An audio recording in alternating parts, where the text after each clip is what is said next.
Quand quelqu'un est prophète, ce n'est pas pour qu'il soit chargé de prophétiser à tout le monde à l'église. C'est pour créer un peuple prophétique. Okay. Quand quelqu'un est évangéliste, c'est pour entraîner l'église à l'évangélisation. Maintenant, comment ça se passe? Je suis dans le ministère de l'évangélisation. Je ne suis pas ministre appelé évangéliste. J'exerce dans le ministère de l'évangélisation. Comment s'appelle ce département-là? Ça s'appelle gagneur d'âme.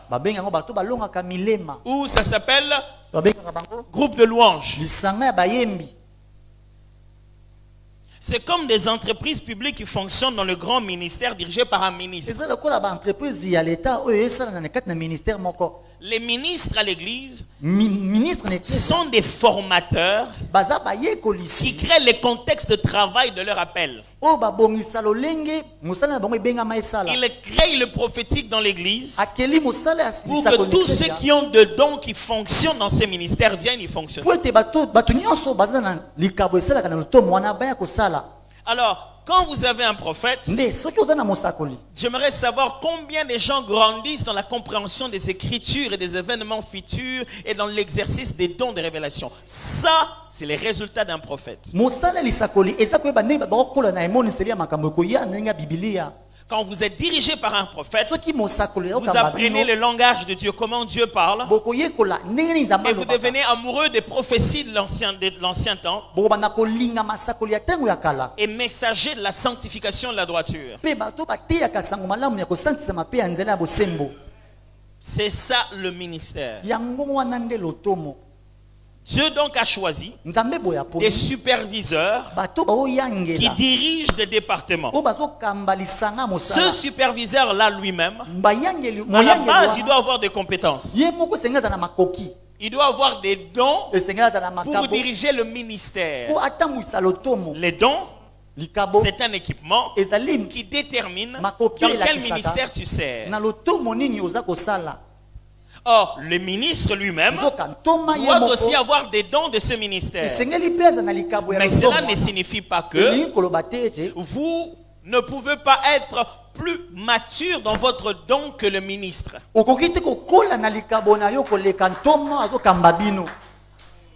Ok. Il est ministre des Finances. Il ne peut pas quand même venir de la médecine. C'est un domaine technique. Il doit avoir des compétences en comptabilité, en économie, ou un truc comme ça. Mais ça ne signifie pas qu'il est le meilleur comptable du pays. Mais seulement lui a été donné la capacité de diriger tout le monde dans la direction des finances du pays. Donc vous pouvez trouver quelqu'un très mature dans son don de prophétie sans être prophète. Il a un niveau très élevé d'exercice, mais pas l'onction de transmission. Il peut très bien prophétiser, mais il ne peut pas produire un peuple prophétique. Il n'est pas prophète. Je ne sais pas si vous êtes en train de comprendre. Ok. Alors, comment on l'appelle prophète, on fait mal, je ne sais pas. Mais les preuves du ministère ne sont pas dans le don. Les preuves du ministère sont dans l'onction de la maturation du peuple. Il doit avoir été oint pour le perfectionnement des saints. En vue que les saints exercent. Tu as eu par le vent, c'est ça? Tu as trouvé les textes? Ouais, bon, vas-y, cherche-les-moi rapidement. Ah, franchement, toi, tu as une Bible qui a le logo de l'église, franchement. Je me suis dit, tu as traduit ta propre Bible ou quoi? Alors, est-ce que vous êtes en train de me suivre très bien? On dirait que non. Est-ce que vous êtes en train de me suivre très bien? Voilà, c'est important. Alors, des fois, les gens se posent la question, pourquoi l'église, on dirait qu'on a que des pasteurs? Où sont les autres ministères? Normalement, Avant que je ne te place à diriger l'intercession, à diriger l'évangélisation, à diriger ces différents ministères, en fait, je dois me rassurer, pas que tu as les meilleurs dons, mais que tu as l'onction qu'il faut pour multiplier cette race. Quelqu'un est en train de me comprendre? Sinon, nous tombons dans cette tentation. Vous nommez quelqu'un chargé de la chorale, c'est lui qui chante tous les jours, mais il ne produit pas les gens de son espèce. Il pense qu'il a reçu la responsabilité de travailler. Or, il n'a pas reçu la responsabilité de travailler, mais de faire le travail. Il n'a pas compris que le coach ne touche pas au ballon, mais il est le responsable du match. Pour être coach, il ne faut pas être le meilleur buteur de tes compétitions. Il y a même des coachs qui n'ont jamais joué dans des grandes compétitions, mais les coachs sont sortis des écoles de coachs.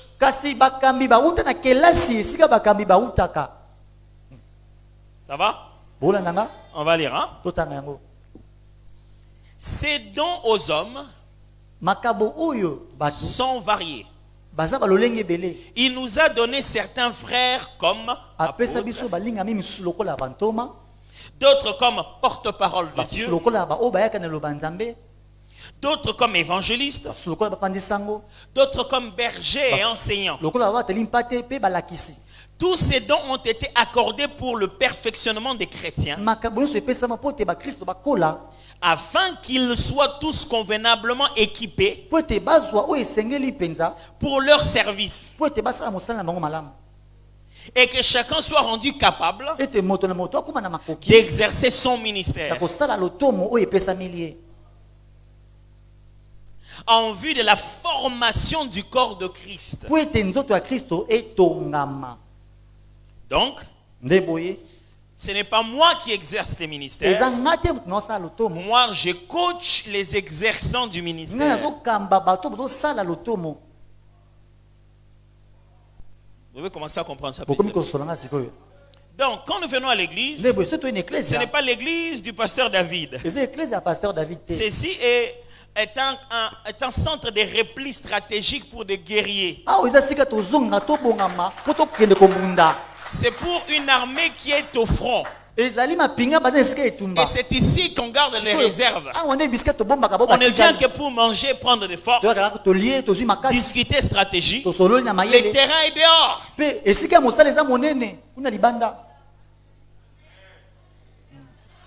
Ça va? Or, parmi les différentes habiletés de Nouveau Testament, Dieu nous donne chacune de ces choses-là que je viens de signer comme ministère. Dieu nous le donne tous comme des responsabilités. Allez, faites de toutes les nations des disciples, il nous le dit à nous tous. Évangélistes que nous sommes. Les baptisons au nom du Père, du Fils et du Saint-Esprit. Enseignez-leur à observer ce que je vous ai prescrit. Nous tous enseignants. Ils nous donnent tous les mêmes responsabilités. Mais ils nous donnent un signe fort dans les derniers jours. Et celui-là n'est pas de l'évangélisation, mais du prophétique.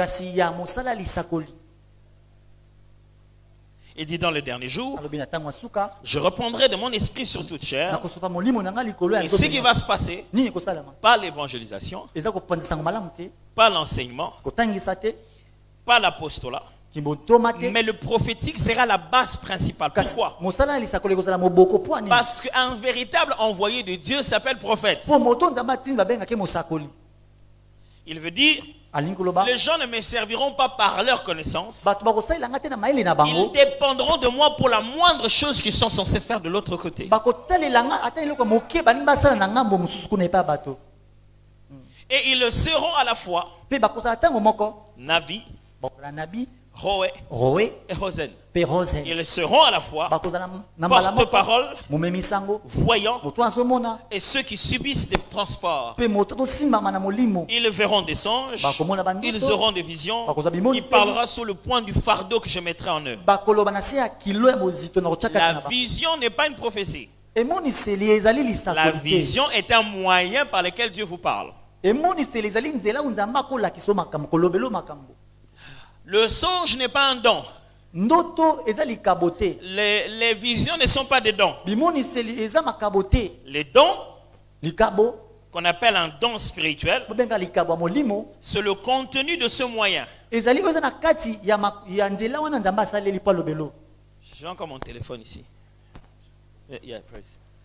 Alors, je voudrais envoyer un message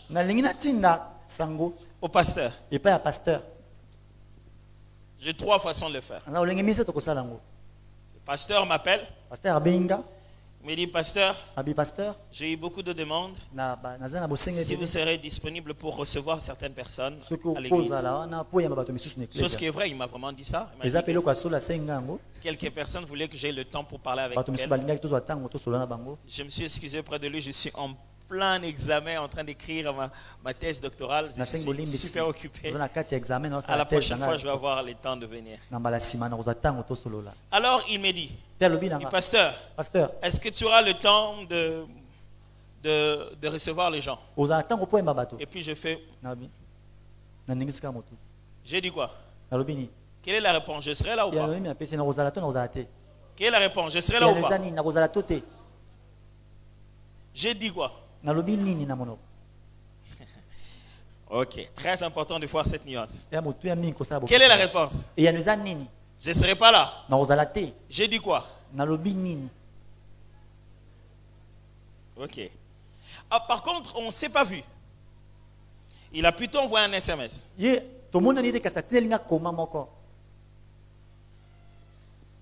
m'a envoyé un SMS.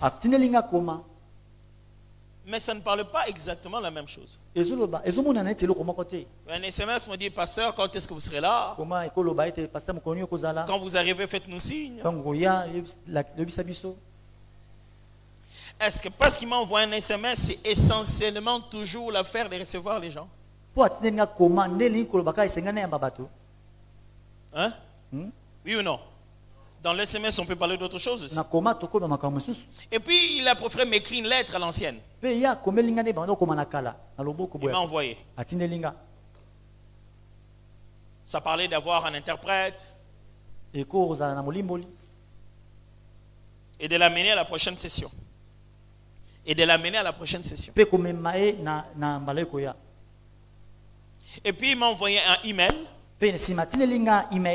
Pour me demander si à la fin du culte je peux rester un peu.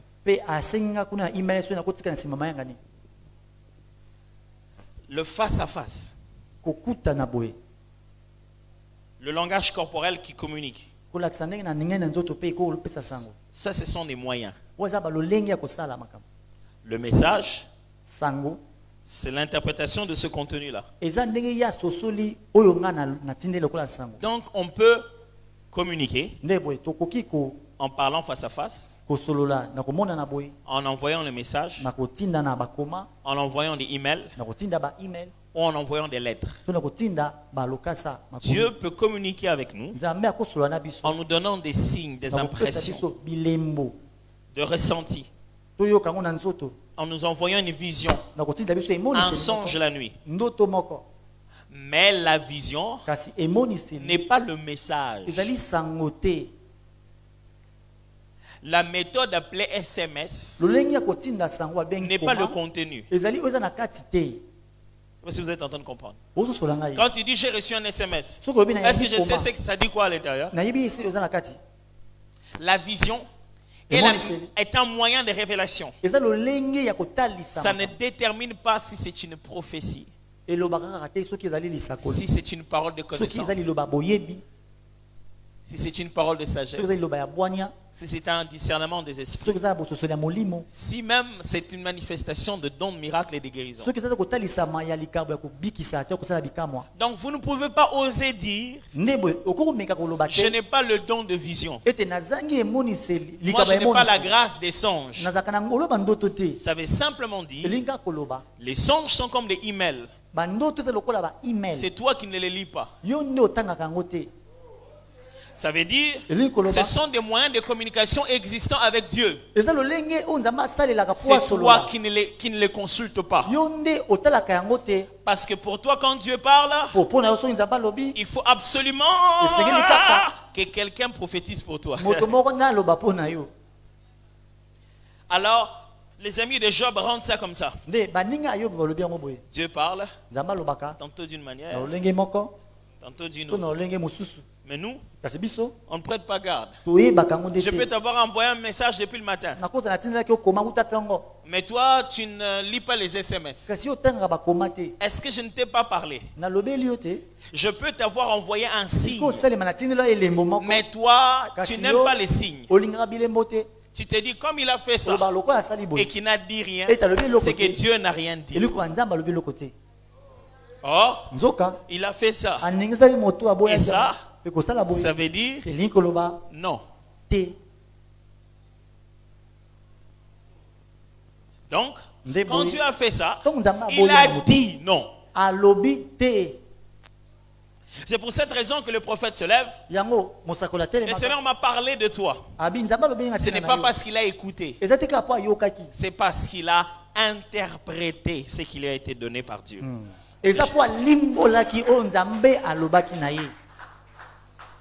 Est-ce que je vous perds? Ok. C'est bien parce que si je me mets à vous perdre. Alors, voilà ce qu'il faut faire. Si tu veux recevoir des contenus, tu dois multiplier les méthodes. Parce qu'il y a des méthodes non officielles. Si on les utilise, on utilise ces méthodes que pour certains genres de messages. Plus tu multiplies les moyens de recevoir les messages, plus tu fais grandir ta base de données de réception. Vous voyez ça? On ne va pas te faire passer au tribunal à cause d'un SMS. Mais si c'était un mail, c'est devenu un courriel officiel. Tu n'auras donc pas des songes en pleine réunion au moment où tu veux consulter Dieu. En pleine réunion avec les autres, tu veux connaître ce que Dieu veut. Mais toi, on a besoin dans 10 minutes, il faut te descendre. On est là. Donnez-moi un peu le temps de dormir et puis... Plus tu sais percevoir tous les moyens que Dieu utilise, plus les gens ont l'impression que Dieu te parle à toi à tout moment. Seulement, toi tu te promènes avec ton téléphone, tu continues à consulter tes lettres et tu utilises tous ces moyens n'importe où. Quand c'est un SMS, tu sais le recevoir. Tu ressens que j'ai un SMS dans mon cœur et il s'est dit ça, cet SMS. Je ne sais pas si vous êtes toujours en train de me suivre. Alors frère, vous ne pouvez pas dire que vous ne pouvez pas être prophétique. Parce que le prophétique commence en soi déjà dans l'utilisation des moyens. Si Samuel s'appelait juste voyant, le contenu de sa vision n'est pas dit, mais il a juste la capacité de voir. La Bible dit quand Jésus faisait les miracles, il disait lui-même ceci: je fais ce que je vois faire au Père. Disait bien ça, vous allez vous rendre compte. Qu'il en parle au présent et quand il en parle au passé, il met les deux au passé. Il veut dire que quand je guéris ce malade, j'ai vu ça déjà. Et je suis en train d'exécuter exactement ce que j'ai vu. Alors vous comprendrez pourquoi on appelle ce don-là opérer des miracles. Ça signifie opérer des miracles. Ok, vous n'avez pas compris. Ces dons-là signifient opérer des miracles. C'est un don qui consiste à accéder dans l'invisible par une directive si claire que tu ramènes ça comme une donnée, comme une instruction à exécuter. Tu révèles dans ce physique la marche à suivre pour arriver à ce résultat appelé miracle. C'est pourquoi il avait deux aveugles différents et chacun était guéri avec sa propre méthode. Parce que ce n'est pas le don d'imposer les mains. C'est un don d'opérer les miracles. Et même le don d'opérer les miracles a encore besoin de communiquer avec Dieu.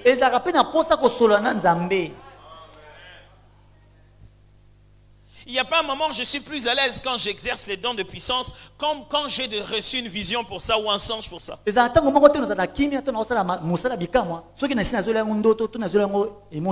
je l'ai vu, je sais que c'est ce qu'il faut que j'aille faire. Je viens prier pour quelqu'un. Toi, tu penses que j'exerce un don de guérison. Mais j'ai commencé d'abord à percevoir par les moyens de la vision la formule de l'opération de cette guérison. Vous êtes toujours en train de me suivre? L'église n'est pas devenue faible parce que Dieu n'est plus puissant. L'église est devenue faible parce qu'on ne lit plus nos SMS célestes. On ne lit plus nos lettres célestes. Et quand on rencontre quelqu'un, on ne sait pas lire dans notre cœur qu'est-ce qui a été dit. Un jour, les apôtres entraient tout le jour dans cet endroit-là. Mais quand ils ont reçu l'esprit, ce jour-là, ils entrent.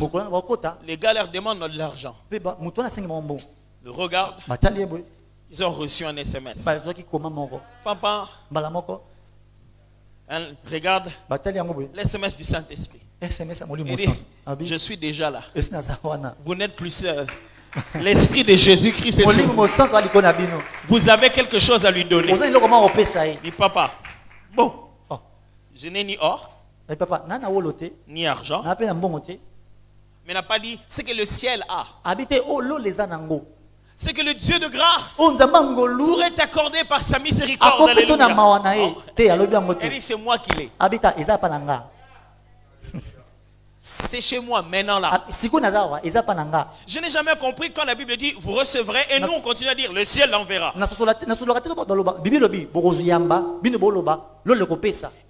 Il a dit nous on l'a reçu.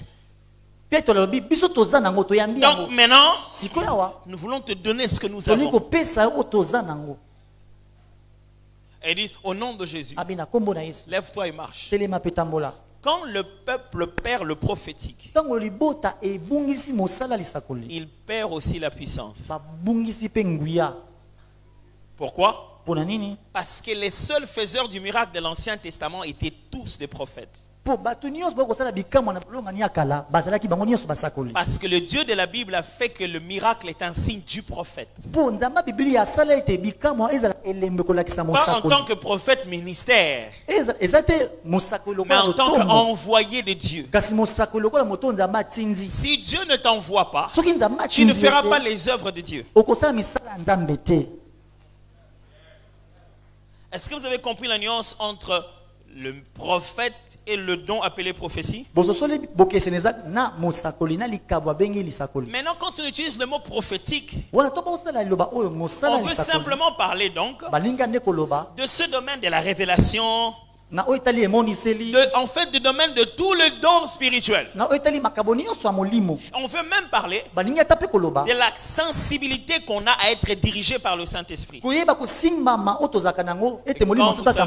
nous les pentecôtistes on exagère toujours. Alors on a exagéré les termes. C'est devenu tout.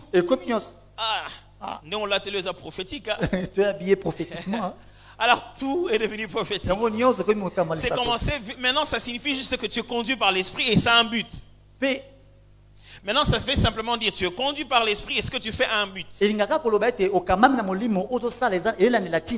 en est arrivé au point de se dire, non seulement que j'ai perçu le message, mais le message est entré en moi et il me fait fonctionner même quand je ne le sais pas.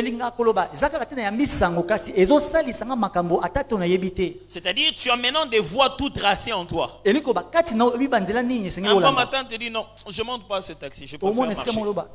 Et demain, tu apprends que le taxi est tombé et les gens sont morts. Rien, personne ne t'a dit, tu n'as pris aucune conscience d'avoir reçu un message céleste. Mais tu as agi prophétiquement. Ça va? Ok. Le problème est celui-ci. Chaque fois que Dieu nous utilise, il ne nous dit pas tout. Il ne faut pas toujours comprendre qu'on est utilisé par lui. Lui-même, il ne nous fait pas comprendre qu'on est utilisé par lui. Il ne nous informe pas toujours, en ce moment je t'utilise. On reçoit juste une impulsion. On fait juste une petite partie. Mais des grandes choses s'accomplissent.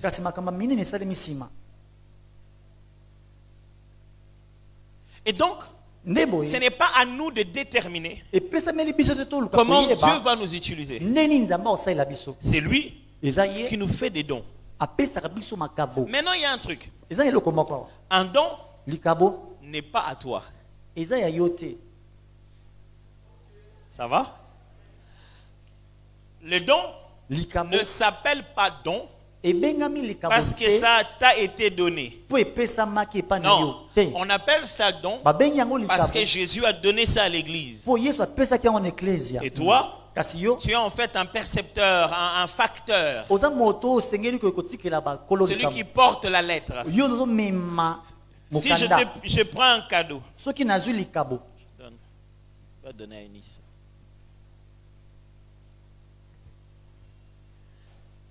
Et ce n'est pas un cadeau, c'est juste un exemple. Pendant le temps, il a porté ce téléphone. Si quelqu'un le rencontre en route, il pense que le téléphone est à lui.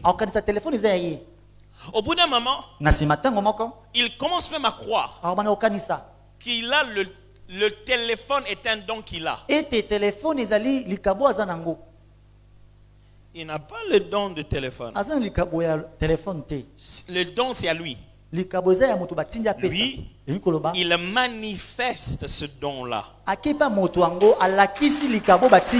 manifeste le cadeau. C'est pourquoi quelqu'un peut guérir des malades et rester malade. Des fois, donner des prophéties avec précision et ne pas savoir décider sur sa propre vie.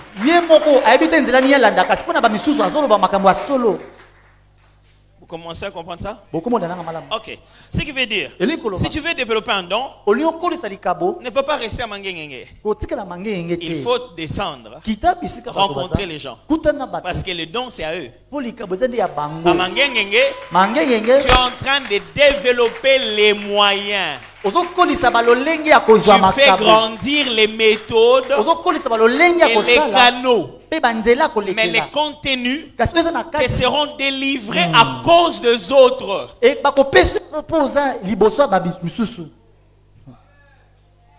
Alors, arrêtez de dire que nous, quand on prie, mes mains chauffent, j'ai un don de guérison. J'ai un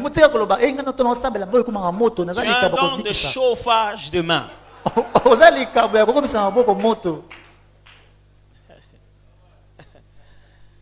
C'est quand tu le donnes aux malades.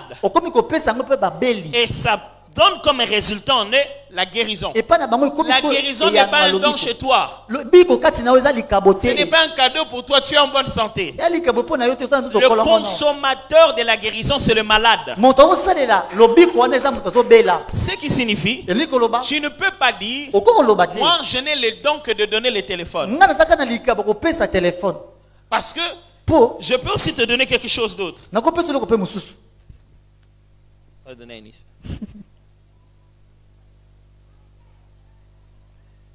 Eunice, ça peut rester, c'est bon. Mais je peux récupérer le téléphone. Ça, c'est vraiment un don.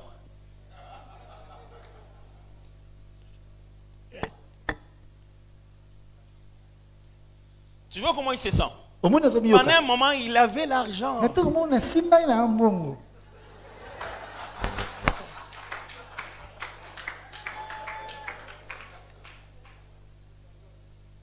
Il peut même s'en glorifier et dire aux gens qu'il a l'argent. Aussi longtemps qu'il ne l'a pas encore donné à Eunice, il a l'impression que c'est son argent. Mais comment tu peux dire que toi tu ne donnes que des téléphones pendant que tu les reçois en fait? Ça ne dépend pas de ce que tu as déjà donné. Ça dépend de ce que moi je t'ai déjà donné pour aller donner. C'est pour cette raison qu'on ne peut pas vraiment dire j'ai un don de prophétie, j'ai un don de guérison. On manifeste un don de prophétie et on manifeste un don de guérison selon que le Saint-Esprit nous le donne de le manifester. Alors, voilà ce qui arrive. Si très souvent, je l'envoie que chez des Eunice, parce que sa mission, c'est de... Je veux qu'il livre la bonne nouvelle de l'argent. À cause de sa mission, je lui donnerai beaucoup d'argent. La raison de la constance d'un don dans ta vie, c'est pour déterminer dans quel ministère tu te trouves. Pourquoi? Parce que si tu trouves beaucoup de véhicules dans la personne dans la parcelle de quelqu'un, ils sont tous en panne. Lui, on l'appelle mécanicien. Quand tu trouves beaucoup de véhicules qui sont tous pimpants neufs, on les achète. Lui, on l'appelle concessionnaire. Ils ont tous des missions vis-à-vis de la voiture, mais chacun a une mission différente de l'état du véhicule. Du coup, si tu vois des gens prendre leur seau, aller tous là-bas, c'est parce que là-bas, l'eau coule. Donc, le récipient détermine ce qu'on va aller chercher. Je vais clarifier ça encore.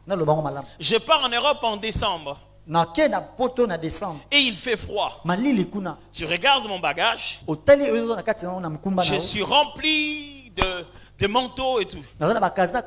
Si tu ne savais pas où je pars, tu me demandes tu pars où? Tu as rempli ton bagage de manteaux. Je te dis, j'ai des manteaux à cause du froid. Les dons sont les bagages liés à notre voyage. La direction de ton voyage détermine les types de bagages dont tu as le plus besoin. Mais ça ne signifie pas qu'il fera froid à tout moment. Il y a un moment où je vais aller dormir. Je ne dormirai pas avec des manteaux. Alors j'ai une question à te poser. Tu sers à quoi dans cette église? Non, pasteur, moi, je n'ai pas le don de aumônier. Ça n'a jamais été ça le problème. À moins que tu n'aies pas l'Esprit de Dieu. Pasteur, moi, je n'ai pas de vision. C'est toi-même qui ne consulte pas les visions. Oh, c'est toi-même qui ne comprends même pas que ce sont des visions. En plus, c'est toi-même qui ne comprends pas qu'est-ce qui embrouille les dons de vision. Moi, je vais recevoir un mail. Je vais utiliser l'Internet. Mais je vais dans des caves. Il n'y a pas de connexion. Moi, je vais avoir des visions. Mais je regarde la pornographie. Il n'y a pas de connexion. Tu es en train de perturber le réseau. Ce que tes yeux physiques font entrer et qui perturbe ton âme aveugle tes yeux de l'intérieur. Ok? Toi, tu veux recevoir des visions de l'Éternel. Mais avant de dormir, tu te bombardes des films de science-fiction. Films d'horreur, il y a des robots qui sortent et tout. Et puis quand tu rêves, tu te dis... En tout cas, patron n'a pas normal. J'ai rêvé de lui, il s'est transformé comme un transformeur, il devenait une voiture. Oui, justement, c'est le film appelé Transformer. C'est pour cette raison que les prophètes s'est détaché de la société. Tu veux être prophétique, mais en même temps, tu veux tout connaître de tout le monde. Tu es dans toutes les causeries. Ça t'empêche d'authentifier quand ce que tu sais vient de Dieu ou vient de ce qu'on t'a dit.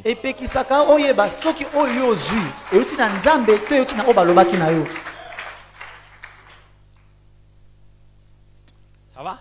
Ok, c'est très intéressant. Alors, Paul dit ceci. Quand nous exerçons ces dons-là, il y a quelque chose de merveilleux qui arrive. Dans 1 Corinthiens 14, on va juste lire là pour clôturer. À partir du verset 22.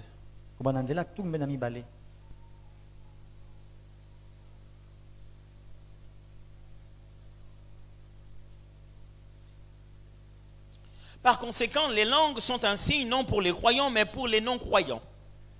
La prophétie, au contraire, est un signe non pour les non-croyants, mais pour les croyants. Si donc, dans une assemblée de l'Église entière, tous parlent en langue, et qu'ils viennent des hommes du peuple ou des non-croyants, ne diront-ils pas que vous êtes fous? Mais si tous prophétisent, et qu'il survienne quelques non-croyants ou un homme du peuple, il est convaincu par tous, il est jugé par tous. Les secrets de son cœur sont dévoilés, de telle sorte que tombant sur sa face, il adorera Dieu et publiera que Dieu est réellement au milieu de vous. Paul parle des réunions chrétiennes. Il va enseigner sur la discipline dans l'utilisation de dons spirituels. En particulier, le parler en langue. Les gens parlaient en langue de foi en désordre en fait. Ils prenaient la parole pour l'assemblée mais en parlant en langue. C'est-à-dire, il élevait la voix pour prier pour tous, mais en langue. Et Paul dit vraiment, comment vous mettez à parler en langue? C'est vrai que vous rendez des actions de grâce à Dieu. Mais nous, on n'entend rien à côté. Comment dirons-nous Amen à ta prière? Il n'a pas dit ne parlez pas en langue. Il dit que quand vous portez la voix et que vous devez prier au nom de tous, vous parlez à l'assemblée, vous n'atteignez pas le but de l'édification d'un don spirituel. Quand vous utilisez une langue inconnue, il dit, vaut mieux encore qu'un don d'interprétation de langue soit exercé. Qu'on puisse interpréter ce qui est dit. Ou alors, parler directement dans une langue que tout le monde connaît, mais de la part de Dieu. Donc on appelle ici prophétiser. Et il donne un exemple. Il dit quand quelqu'un qui n'est pas chrétien, qui ne connaît pas les choses de Dieu arrive dans votre église, et vous trouvez tous en train de parler en langue, il ne condamne pas ce fait-là. Il ne condamne pas ce fait-là. Mais il dit, cette personne va vous prendre pour des fous. Donc Dieu ne lui parlera pas. Parce que vous êtes en train de parler un langage secret entre vous et Dieu. Mais si cette personne vous trouve tous en train de prophétiser, il dit il sera jugé par tous. C'est-à-dire redressé et on va pointer en lui ce que le Seigneur n'aime pas. Mais la Bible arrive jusqu'à un point, il dit les secrets de son cœur seront révélés. Et quelle est la conséquence? Cette personne-là adorera Dieu. Je veux dire ceci, la meilleure façon de produire de la crainte de Dieu et du respect de sa présence, Dans une assemblée, ce n'est pas la belle musique. Ce n'est pas qu'une belle prédication. C'est la manifestation de dons prophétiques qui sont d'une telle connaissance des mystères au point que la personne dit tiens, Dieu est ici. Pas par la musique. Dieu est ici. Pas par les chants. Dieu est ici. Par la manifestation de dons spirituels. Paul est en train de dire la fabrication qui transforme les non-croyants directement en adorateurs, c'est l'usine des dons de révélation et de prophétie. Il dit ce que la prédication ne peut pas atteindre. On n'a même pas, avant d'atteindre même la prédication, le travail de l'évangélisation, la transformation, qui rend quelqu'un adorateur de Dieu, se fait déjà dans les dons qui prouvent que Dieu est au milieu de vous. Ça signifie le prophétique produit l'adorateur. Mais d'où vient le prophète? Le prophète était adorateur. David, lorsqu'il chantait, la tradition raconte que certains lévites avaient il avait des fois 2 lévites. Un pour écrire les paroles, un autre pour écrire les mélodies. Parce qu'il chantait spontanément. Directement comme ça. Et lorsque Jésus est venu, il a cité des prophètes bien particuliers à des moments spéciaux. Et parmi les moments les plus cruciaux de la vie de Jésus, il n'a pas cité Daniel. Il n'a pas cité Isaïe. Il n'a pas cité Ézéchiel. Il a cité David. David était un prophète si précis que même le diable l'a cité pour essayer de convaincre Jésus. Il dit, il est écrit, il ne permettra pas que son pied ne heurte le sol. Wow. Il est en train de citer David. Eloi, Eloi, lama sabachthani.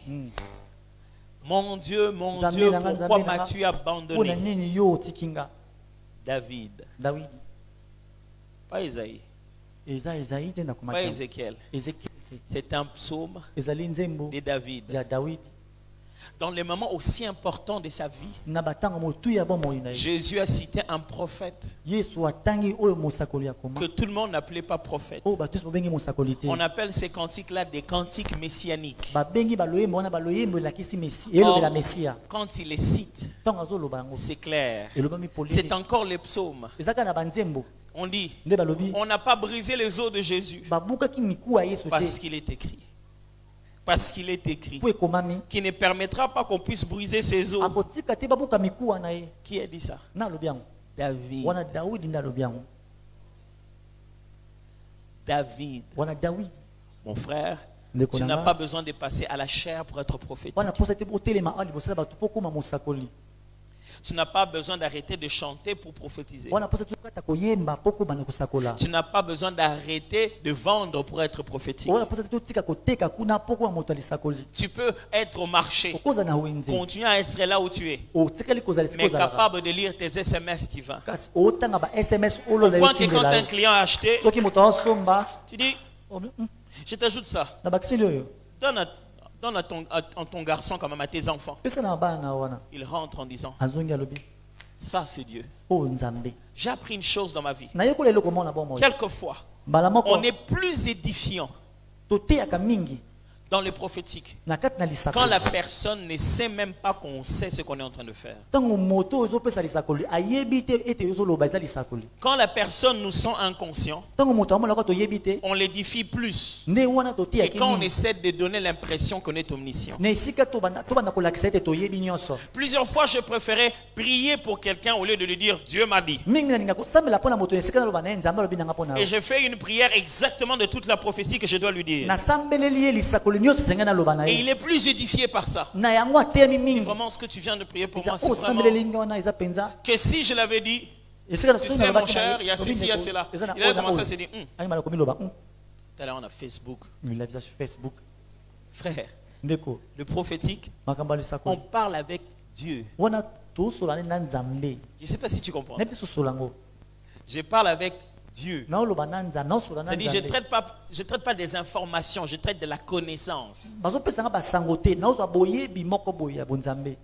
C'est-à-dire, quand toi tu dis que tu connais ta maison, tu as un souvenir, tu as une vision, une image de ça, une sensation, une expérience. C'est ce que tu appelles une connaissance. Quand je te parle de toi, j'obtiens la connaissance de toi, de la part de Dieu tel qu'il te connaît comme tu es. Je me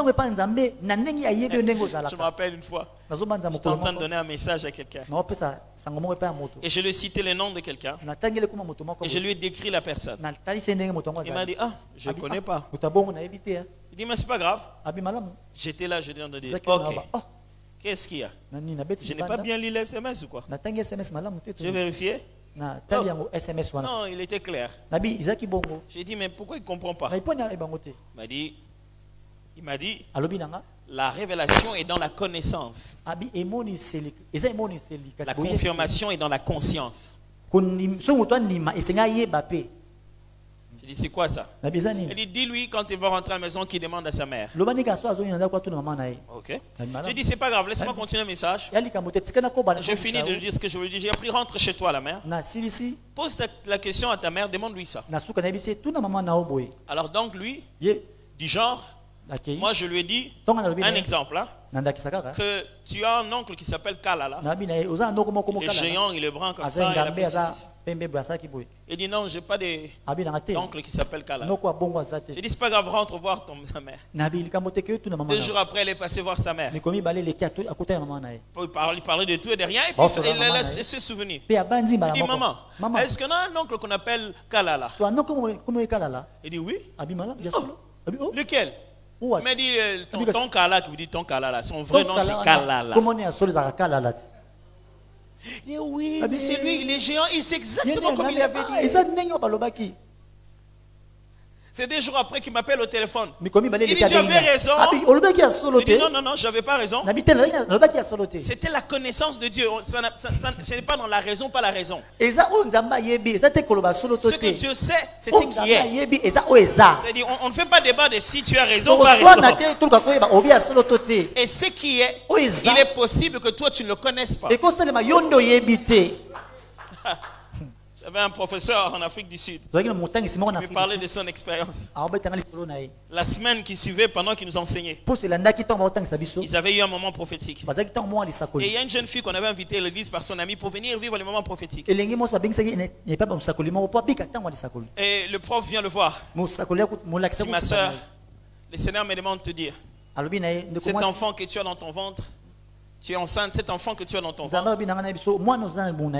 le Seigneur l'utilisera. Fera des grandes choses.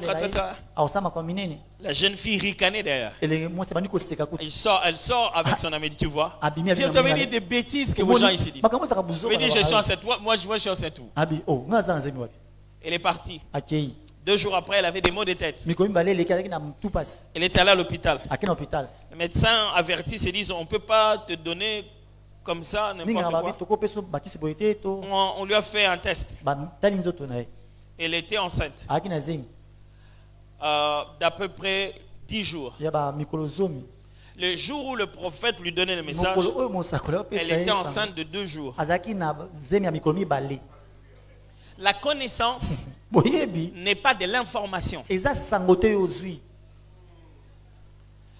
Je traite dans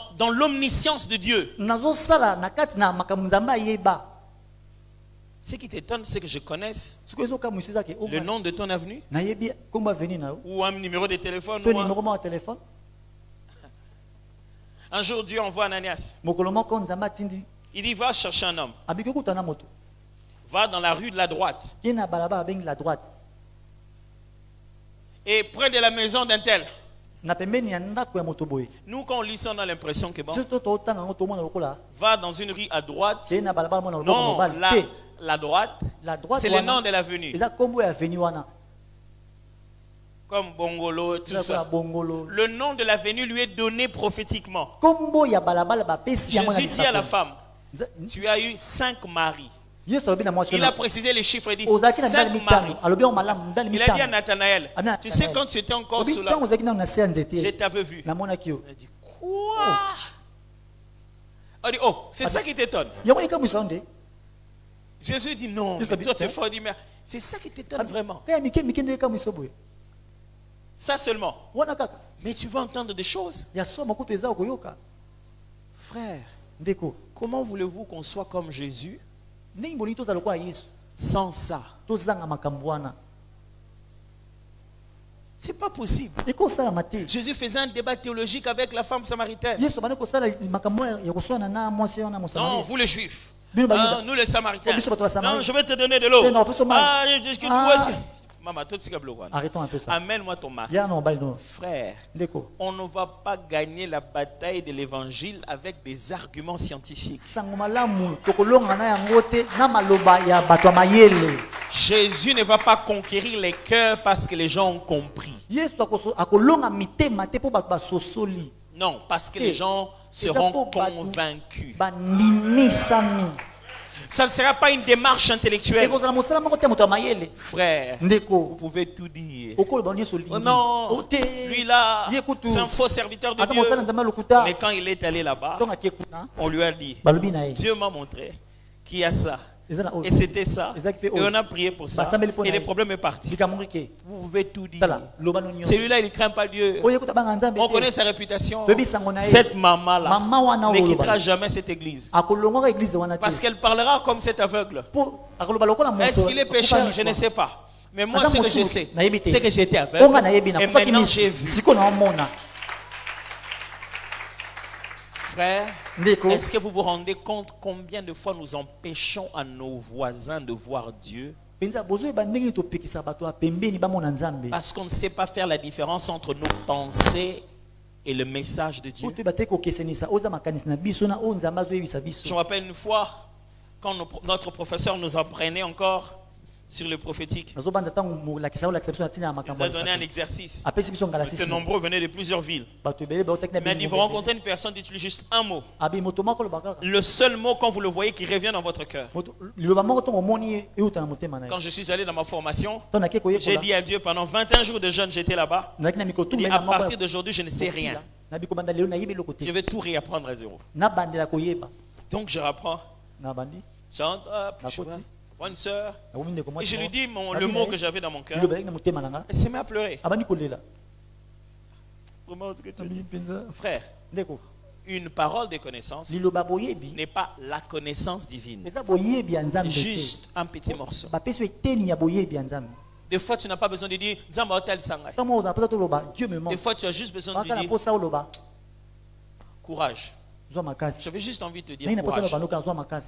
Et deux fois, quand c'est simple, c'est puissant. C'est beaucoup plus puissant. Des fois, tu ne sais pas comment le dire. Tu dis juste, est-ce que je peux prier avec toi?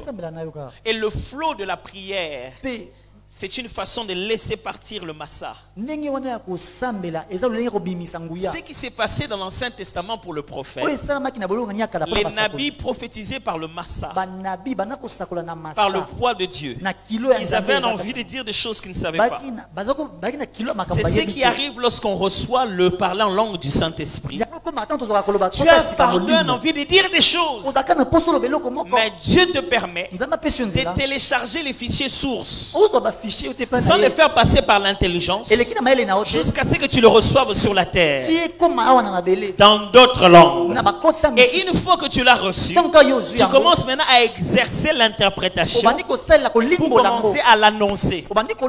C'est pourquoi l'une des meilleures manières de grandir dans le prophétique, c'est de grandir dans la prière en langue. Alors, les chrétiens n'aiment pas parler en langue.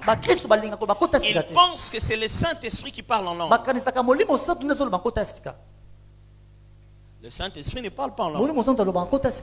Le Saint-Esprit te donne à toi de parler en langue. Le Saint-Esprit ne parle pas en langue à travers toi. C'est toi qui parles en langue.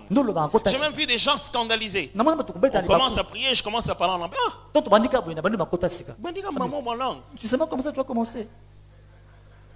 Finalement, ma prière, hein? Il fallait que la prière puisse... Prière est matique quand même. Si parle en langue jusqu'à ce que tu aies le parler en langue. Tu fais quoi pour parler lingala? Tu demandes qu'on te mette la musique.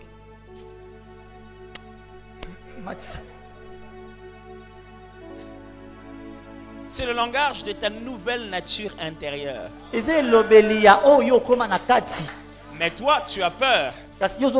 Quand tu dis bobo bobo, tu ne veux pas continuer avec quelque chose. Parce que au moins bobo tu le connais. Et tu ne veux pas paraître fou. Or, le parler en langue échappe au contrôle de ton intelligence. Tu ne sais pas ce que toi tu dis. Et c'est comme ça que tu apprends à prendre confiance. À te rendre compte que ça peut changer ce parlant. Et ça devrait changer avec liberté. David faisait des choses qu'il ne savait pas. Il savait des fois pas ce qu'il faisait. Mais il le faisait avec précision. Il posait des gestes que Jésus poserait après. Il faisait des choses que Jésus ferait après. Il chantait des cantiques, des paroles que Jésus utiliserait. Quand David avait mal, avait l'impression que le Père l'abandonne, il poussait un cri.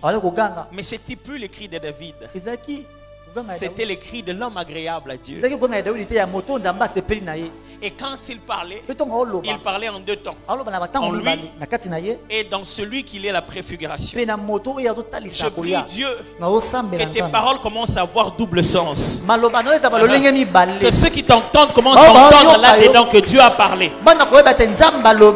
Que tu ne puisses plus juste commencer à parler comme ça. Et quand tu as parlé, on dit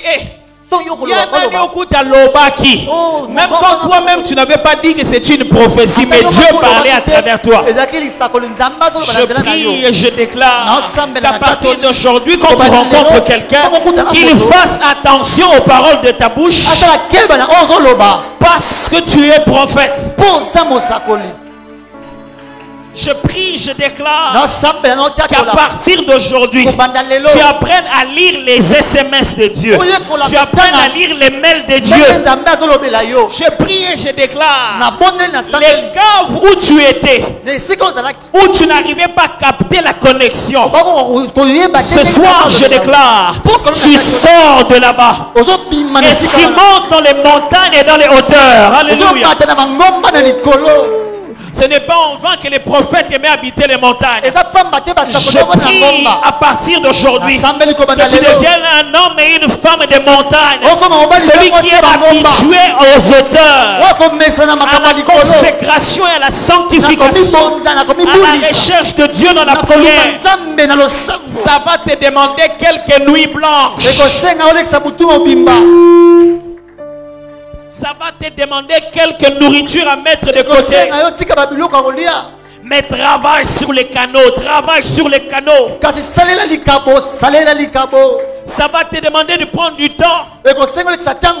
Ça va te demander demandé d'aller comprendre le langage particulier. De lire, d'étudier, de poser des questions. Mais Dieu veut parler à tes voisins à travers toi. Il veut parler à ta famille à travers toi. Il veut parler à ton église à travers toi. C'est toi que Dieu a choisi. Oh, je ne sais pas si quelqu'un entend. Vos fils et vos filles prophétiseront. Vos fils et vos filles prophétiseront. Vos fils et vos filles prophétiseront. Vos jeunes gens auront des visions. Vos vieillards auront des songes. Je ne sais pas dans quelle catégorie tu es ce soir. Mais pour chaque catégorie, il y a quelque chose de Dieu. Lève bien tes deux mains.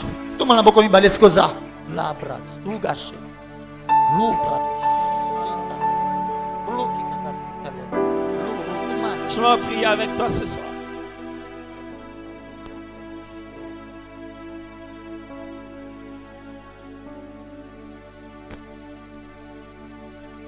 Pendant que juste tu as tes mains levées, avec cette attente que Dieu veut t'utiliser. Il y a des gens ce soir dont les canons ont été bouchés. Il y a des gens ce soir dont les appareils sont déchargés. Il y a des gens ce soir dont leur vie se vit dans les caves. Ils ont perdu toute connexion. Surchargés par le travail. Ils ne savent même plus retenir leurs songes le matin tellement qu'ils étaient fatigués.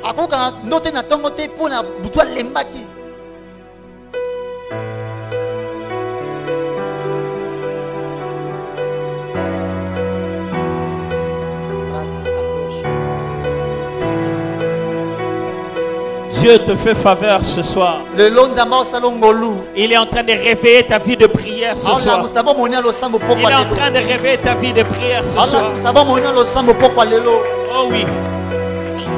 Quelqu'un est en train de se sentir rechargé, rechargé. Oh. Il y a une reconnexion pour les prises qui étaient débranchées. Oh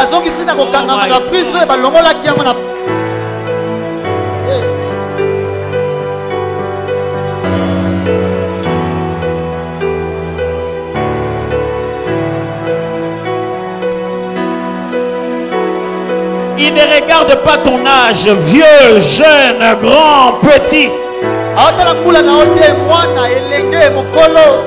Il ne regarde pas où tu travailles, chez l'État, en privé, dans une boutique. Il veut t'utiliser comme David. Des prophéties qui durent plus de 2000 ans.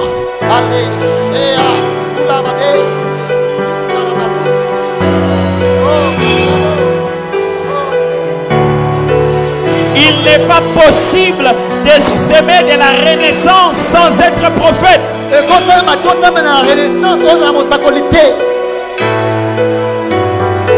La renaissance est un message prophétique. La renaissance est une naissance spirituelle.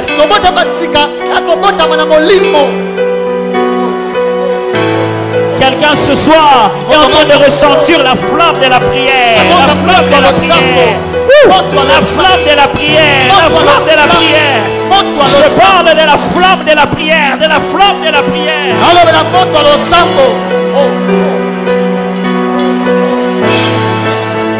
Il y a un réveil dans ton homme intérieur. Un désir différent pour Dieu.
que juste avec une attitude de quelqu'un qui reçoit.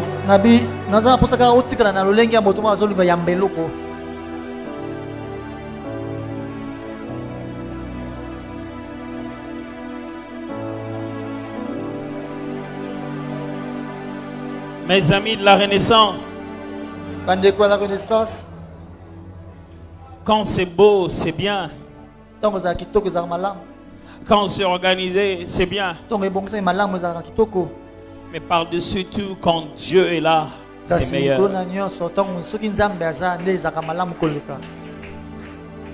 Ne la laissez pas être juste belle et organisée, cette église. Laissez-la être remplie de la présence de Dieu. Et comment on saura que Dieu est là? Lorsque les dons de l'esprit trouveront leur cadre d'exercice. Trouveront leur cadre d'exercice. Trouveront leur cadre d'exercice. Je prie que les dons appropriés à ton ministère se manifestent dans ta vie au nom de Jésus. Je prie que tu commences à manifester régulièrement le don qui est dans ton ministère au nom de Jésus. Je ne dis pas une fois chaque 2 mois, je dis régulièrement. Que l'Éternel te conditionne dans des situations où tu seras tout le temps obligé de manifester ce don-là.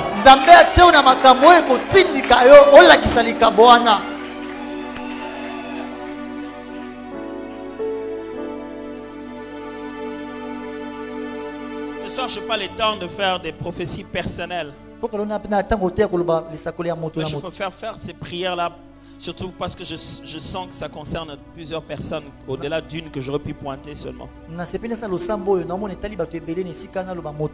m'ai prié pour ceux qui sont venus ici et donc pendant que j'étais en train d'enseigner. Je veux juste prier pour eux. On n'a pas besoin de venir. Pendant que j'étais en train de prier, pendant que j'étais en train d'enseigner, tu te disais à toi-même, moi mon problème moi c'est interpréter, comprendre ça. Comprendre que c'était Dieu. Le Seigneur m'a demandé de te dire, celui qui parle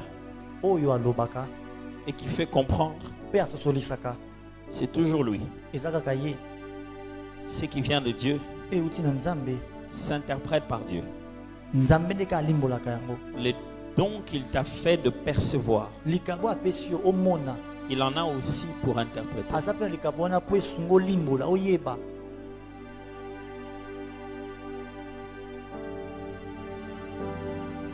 Je prie pour toi ce soir pour que Dieu te change des symboles spirituels. Que désormais il commence à te donner des symboles que ton esprit peut capter plus rapidement.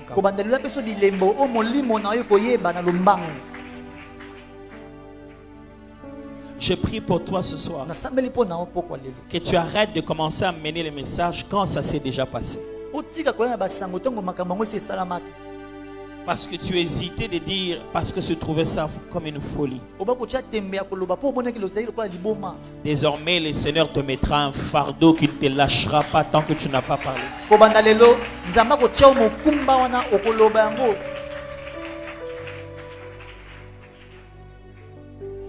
Un fardeau.